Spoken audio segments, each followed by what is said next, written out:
Bonjour et bienvenue à toi sur la chaîne Mangeons vite et pas cher. Aujourd'hui c'est la deuxième vidéo que je tourne dans ma cuisine à l'élaboration d'un plat. Si la première vidéo que j'ai publiée il y a quelques jours t'a plu, n'hésite pas à mettre un pouce et un commentaire, ça fera toujours plaisir. Et je t'invite tout de suite à entrer dans le vif du sujet.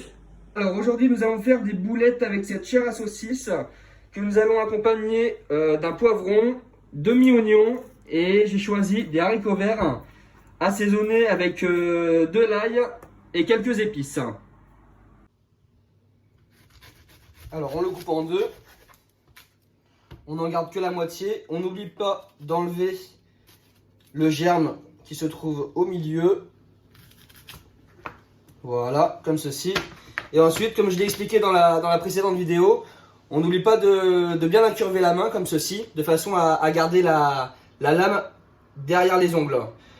Et de ce fait, de ne pas se couper et de pouvoir couper, je vais montrer, voilà, comme ça, de couper bien plus vite. Hein.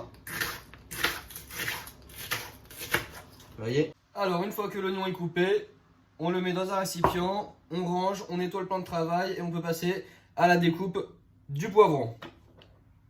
Alors, on enlève le chapeau.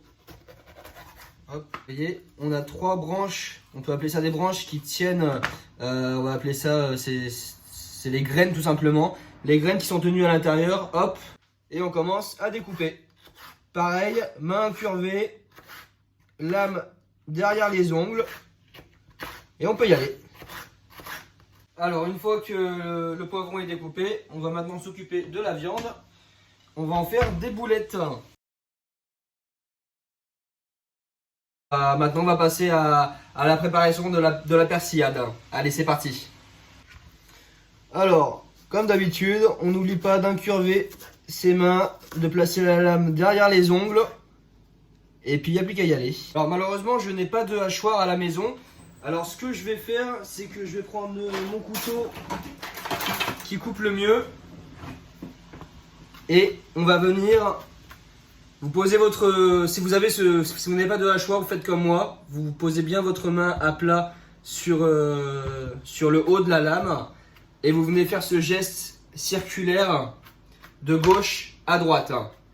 Et là, ça vous permet de pouvoir émincer l'ail à des morceaux le plus réduits possible.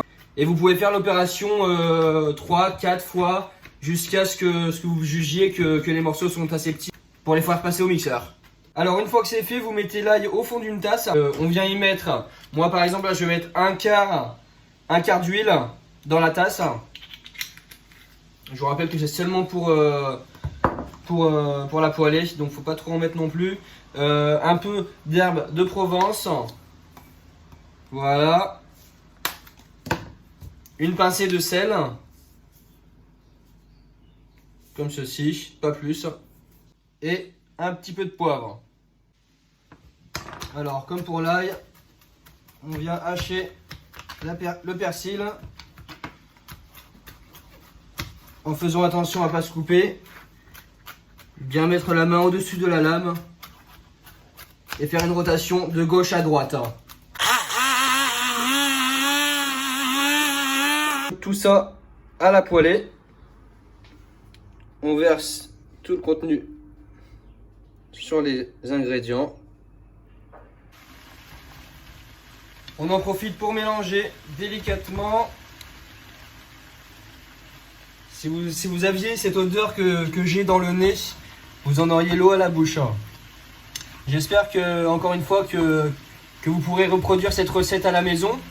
Et puis n'hésitez pas à laisser des commentaires pour me donner vos impressions. Si vous avez des questions, je serai ravi d'y répondre. Le couvercle pour accélérer la cuisson. Et on laisse mijoter.